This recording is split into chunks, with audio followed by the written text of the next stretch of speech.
Então vamos lá. Hoje nós vamos fazer o estudo. Nós vamos estudar a terceira parte da introdução do Evangelho segundo o Espiritismo. E na terceira parte, né, ela vai trazer as notícias históricas. O que são as notícias históricas? São os termos que nós vamos utilizar, vamos conhecer um pouco do que aconteceu ao longo da história para chegarmos onde chegamos hoje, né? E aí vai trazer algumas explicações para a gente conseguir compreender como é que nós chegamos no que temos de conhecimento hoje, dos estudos de hoje. E ele vai começar aqui dizendo o seguinte: para bem compreender certas passagens do Evangelho, é necessário conhecer o valor de muitas palavras que são frequentemente empregadas nos textos, que caracterizam o estado dos costumes da sociedade judia na época. Essas palavras, não tendo para nós o mesmo sentido, foram quase sempre mal interpretadas, gerando algumas incertezas. A compreensão de sua significação explica também o verdadeiro sentido de certas máximas ou certas frases de Jesus que à primeira vista parecem estranhas. E aí ele vai começar falando dos samaritanos. A gente lembra lá da passagem, né, que Jesus conta sobre o bom samaritano. Para quem não lembra da história, fazendo um resumo rápido, Jesus estava fazendo uma parábola, né, porque alguém estava perguntando quem era o verdadeiro cristão, né? Quem é que estava agindo como... Quem precisava ser para ser um bom cristão. E aí ele vai contar a parábola do samaritano, que um certo judeu, ao longo do caminho, foi assaltado.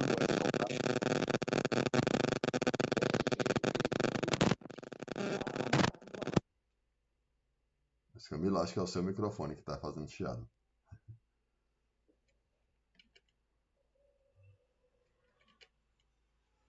Então, ao longo do caminho, ele foi assaltado e passaram, né, algumas pessoas, né, passou um judeu, passou um doutor da lei, né, e passou um samaritano. Os dois primeiros passaram e fizeram vista grossa para o homem caído na beira da pista. E o samaritano, né, por compaixão, pegou ele e levou para a hospedaria, pediu que tratasse, que todo gasto que tivesse quando ele saísse. Então, como eu estava falando do samaritano, eu estava contando a história, né?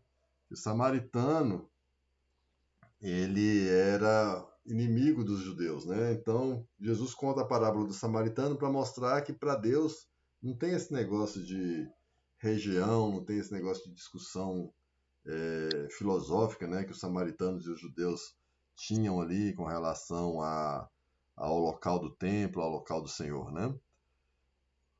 E aí aqui o Kardec vai trazer uma explicação sobre quem eram os samaritanos. Então ele vai começar aqui, ó. Após a cisma das 10 tribos, né, as 10 tribos de Judá, Samaria tornou-se a capital do reino dissidente de Israel. Então tinha Israel e tinha Samaria. Destruída e reconstruída numerosas vezes, ela foi, sob o domínio romano, sede administrativa da Samaria, uma das 4 divisões da Palestina. Herodes a embelezou com suntuosos monumentos para agradar Augusto, e deu-lhe o nome de Augusta, que em grego, Sebaste. Os samaritanos tiveram quase sempre em guerra com os reis de Judá. Uma aversão profunda, datando da época da separação, perpetuou-se entre dois povos que se esquivavam a todas as formas de relações recíprocas. Os samaritanos, para a celebração das festas religiosas, construíram um templo próprio e adotaram certas reformas. Admitiam somente o Pentateuco, ou seja, lá os 5 primeiros livros da Bíblia, né? Gênesis, Êxodo, Números, Levíticos e Deuteronômio, que contém a lei de Moisés, e rejeitava todos os livros que haviam sido posteriormente anexados. Seus livros sagrados eram escritos em caracteres hebraicos e por isso mesmo eram desprezados e perseguidos. O antagonismo de suas nações tinha, portanto, como único princípio a divergência de opiniões religiosas, embora suas crenças estivessem na mesma origem, que foi Abraão. Eles eram os protestantes da época. Ainda hoje se encontram samaritanos em algumas regiões do Oriente, particularmente em Naplusa e Jafá. Observam a lei de Moisés com mais rigor que os outros judeus, e só se casam entre eles. Então esses são os nazarenos, os inimigos dos judeus. Toda vez que você ouvir falar de Nazaré ou de nazarenos, de samaritanos, né, ou de Samaria, nas leituras bíblicas, vocês vão lembrar que eles eram inimigos mortais dos judeus, apesar de acreditarem no mesmo Deus e terem a mesma origem que foi Moisés, né? Aí vem os nazarenos, né? A gente vive falando de Nazareno, de Jesus Nazareno, né? E que são os nazarenos? Foi o nome dado à antiga lei. Os judeus que faziam votos por toda a vida ou por algum tempo de conservar-se em pureza perfeita, eles adotavam a castidade, a abstinência de bebidas alcoólicas e não cortavam os cabelos. Sansão, Samuel e João Batista eram nazarenos. Mais tarde, os judeus deram esse nome aos primeiros cristãos, por alusão a Jesus de Nazaré. Esse foi também o nome de uma seita herética dos primeiros séculos da era cristã, que, à semelhança dos ebionitas, dos quais adotara certos princípios, misturava práticas mosaicas e dogmas cristãos. Essa seita desapareceu no IV século.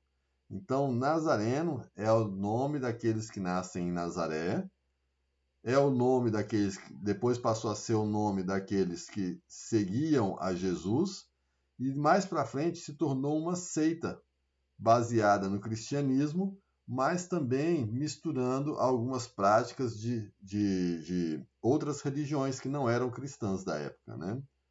E como tudo que não segue atentamente as leis de Deus, ela desapareceu.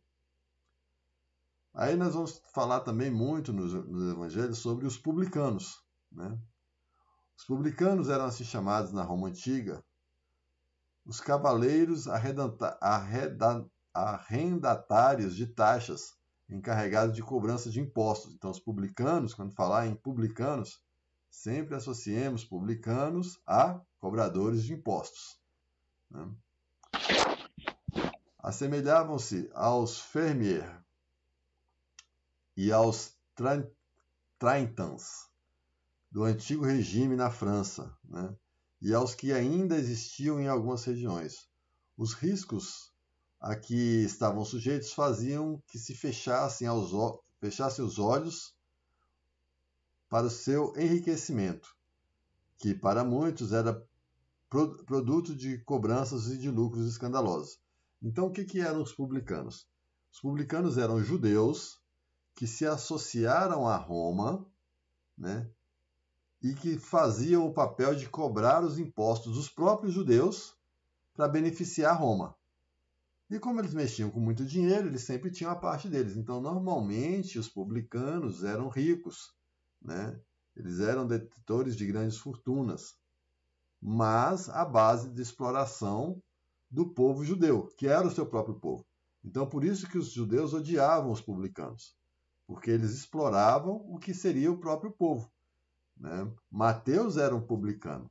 Não sei se vocês vão lembrar, mas Mateus era publicano, né? O que escreveu ali o primeiro evangelho do Novo Testamento, né? Então, o nome de publicano foi estendido mais tarde a todos que lidavam com dinheiro público e aos agentes subalternos. Hoje a palavra é tomada em sentido pejorativo para designar os negocistas e seus agentes pouco escrupulosos, né? Então, acabou que ficou publicano, ficou o nome dos exploradores, cobradores e exploradores, né? Aí tem os fariseus. Os fariseus, do hebraico parash, né?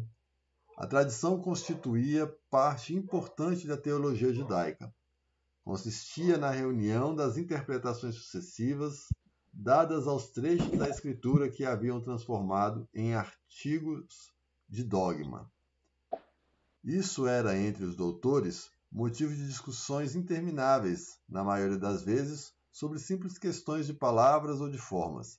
À semelhança das disputas teológicas e das sutilezas de escolástica medieval.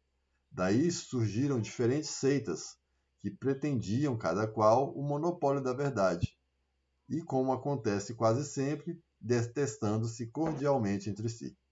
Então, os fariseus também eram chamados de doutores da lei. Eram aqueles que estudavam os ensinamentos de Moisés, né, e todas as leis que se foram desenvolvidas depois da libertação dos hebreus da escravidão no Egito. E eles tinham como tarefa estudar essas leis e conduzir o povo a seguir essas leis, né?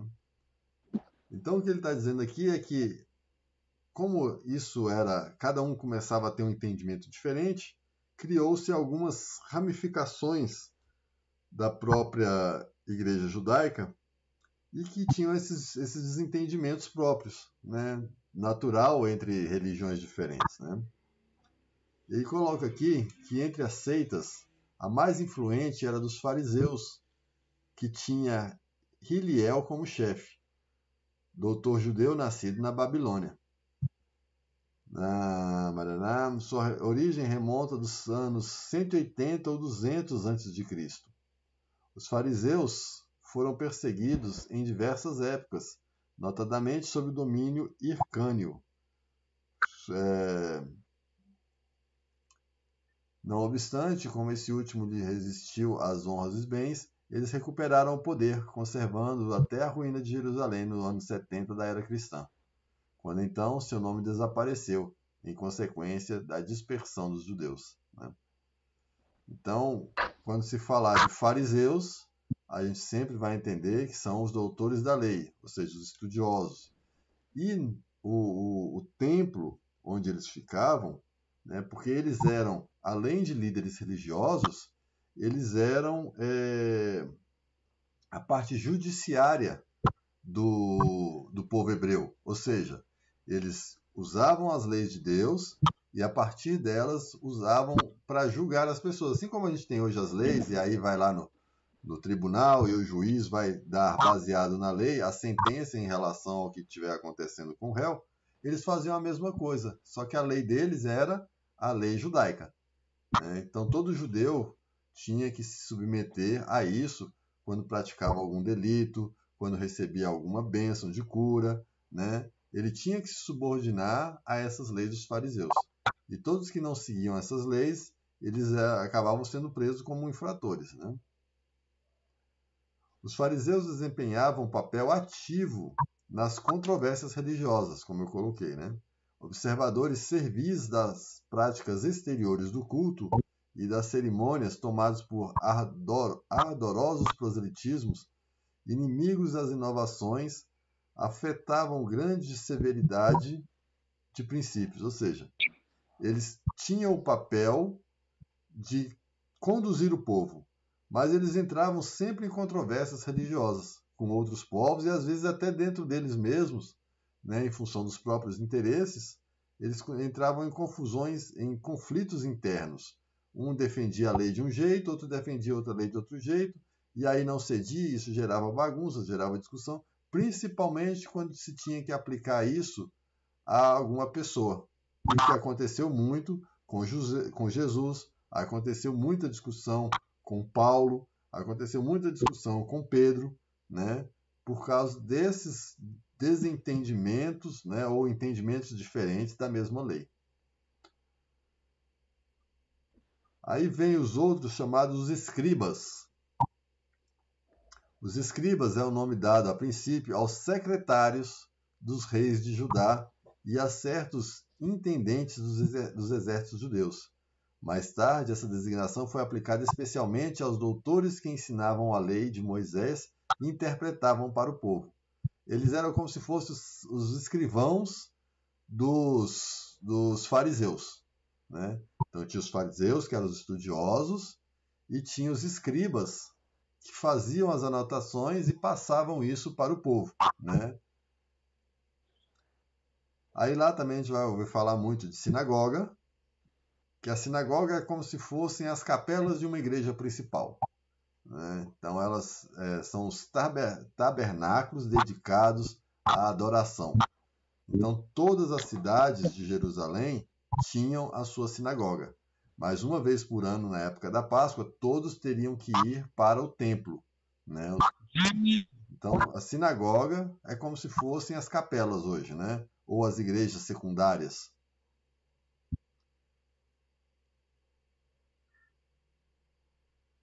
Ah,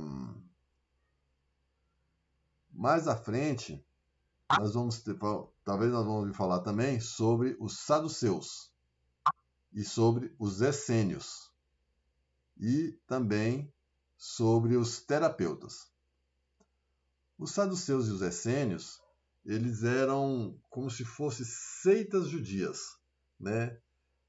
Cada um deles tinha uma convicção de algo diferente. Então os saduceus, que se formou por volta do ano 248 a.C., né, não acreditavam na imortalidade da alma, nem na ressurreição ou na existência dos anjos bons e maus. Apesar disso, eles acreditavam em Deus, e embora nada esperassem após a morte, serviam-no com interesse de recompensas temporais, ao que, segundo acreditavam, se limitava a sua providência. A satisfação dos sentidos era para eles o fim principal da vida. Quanto às Escrituras, apegavam-se ao texto da antiga lei, não admitindo nem a tradição, nem qualquer outra interpretação. Já os essênios, que foi fundado mais ou menos 150 anos antes de Cristo, ou seja, mais novo do que os dos saduceus, moravam em edifícios semelhantes a mosteiros e formavam uma espécie de associação moral e religiosa. Distinguiam-se pelos costumes suaves e suas virtudes austeras, ensinando o amor de Deus e ao próximo, a imortalidade da alma e crendo na ressurreição. Eles eram celibatários, ou seja, né, igual os padres. Condenavam a escravidão e a guerra, tinham seus bens em comuns e se entregavam à agricultura. Parece muito São Francisco, né? Os franciscanos.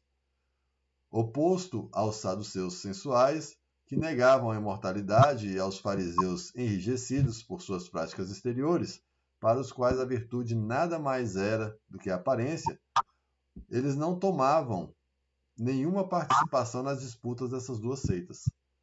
Aproximavam-se, por seu gênero de vida, dos primeiros cristãos, e os princípios de moral que professavam fizeram algumas pessoas suporem que Jesus fazia parte dessa seita, antes do início de sua missão pública.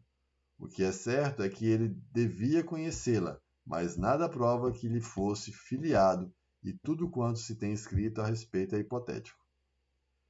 E aí tem os terapeutas, né, que são descendentes dos judeus, né, também contemporâneos de Cristo, estabelecidos principalmente na Alexandria, né, no Egito.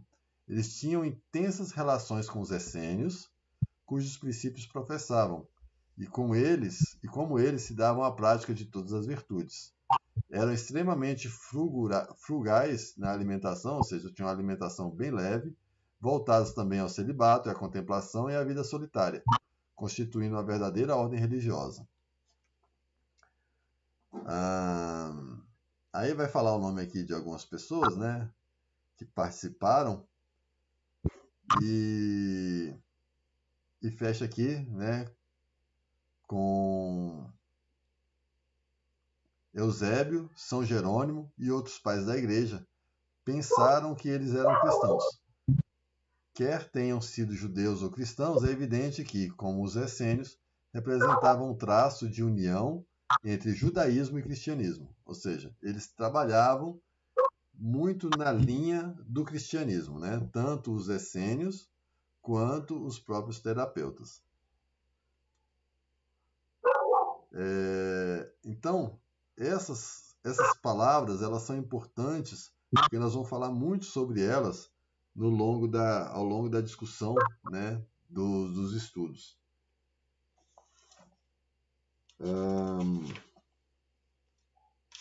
Deixa eu ver aqui, se nós temos mais alguma coisa.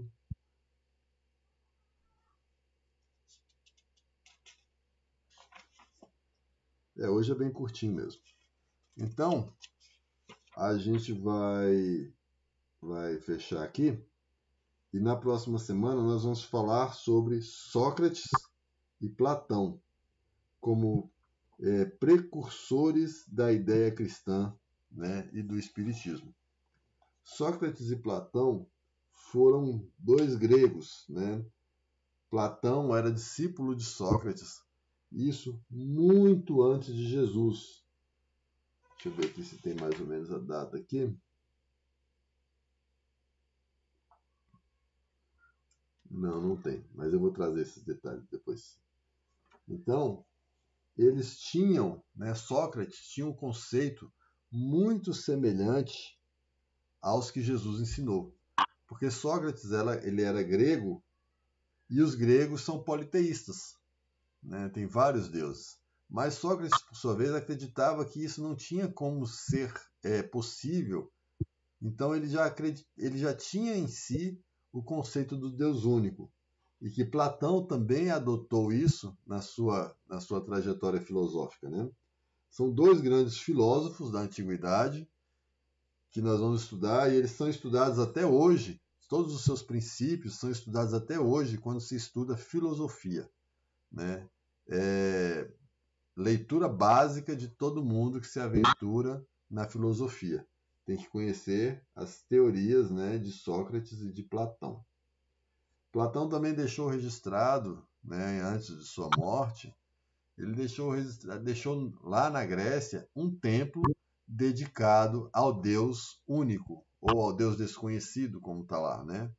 Mostrando que havia algo que era maior do que todos os deuses que eles tinham. Então nós vamos estudar um pouquinho sobre os dois, e vai ser muito interessante, porque vocês vão ver que algumas frases que eles deixaram são muito semelhantes às frases que Jesus pronunciou durante o seu evangelho, né? Mostrando, mais uma vez, que as coisas não estão na matéria, estão no espírito. E por estarem no espírito, elas vão durar eternamente. Em todos os tempos, em todas as eras, muitas coisas vão ser repetidas, mesmo sem saber que elas já tinham sido ditas, né? Tá joia, gente? Tá joia, maravilhoso. Né? Muito bem, então. Joinha. Então tá ótimo. Alguém quer fazer alguma pergunta? Não, eu não tenho. Então tá ótimo. Então nós vamos fazer a nossa oração final. Se alguém quiser se candidatar, fique à vontade.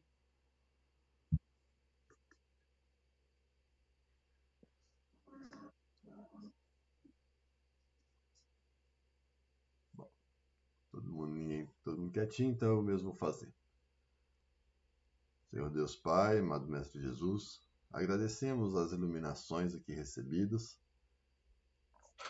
agradecemos toda a leitura feita, todos os esclarecimentos, agradecemos a energia que recebemos nesta noite, acalmando nossos corações, acalmando a nossa mente e nos trazendo a reflexões que às vezes nem está relacionada ao que foi discutido, mas que nos faz pensar em algumas coisas, né, nos nossos momentos de dispersão. Tudo isso é importante que a gente ouça e veja, porque é importante para o nosso crescimento. Continue conosco, Senhor. Agradecemos por não nos desamparar nos momentos difíceis e por nos consolar nos nossos momentos de aflição. Ajuda-nos, Senhor, a sermos pessoas melhores do que fomos ontem e, se possível, um pouquinho pior do que seremos amanhã, entendendo assim que temos a capacidade de evoluir a partir do nosso esforço e da nossa boa vontade. Obrigado por tudo, Senhor Jesus, que assim seja. Que assim seja. Amém. Gente, muito obrigado a todos. Uma excelente noite. E que Deus esteja com todos vocês Obrigada aí. pela linda prece, Santiago. Obrigada. Até sábado. Até Se sábado. Deus quiser. Santiago, você já se Ô, recuperou? Santiago, o Já doutor tá André bem? vai estar no sábado lá? Eu ainda não sei, eu vou confirmar com ele. Tá Tá bom. bom? Eu ainda não sei se ele vai. Ele ainda Tenha não me uma falou boa nada. noite, Caneca, sagrada. né? Para vocês também, gente. Obrigado. Fiquem com Deus. Boa noite, Santiago. Fique com Deus. Vocês Deus te também. Boa abençoe. noite, pessoal. Durmam com Amém. Deus, Boa vocês noite. também. Durma com Deus, todo mundo. Boa noite. Boa noite. Ficar com Deus.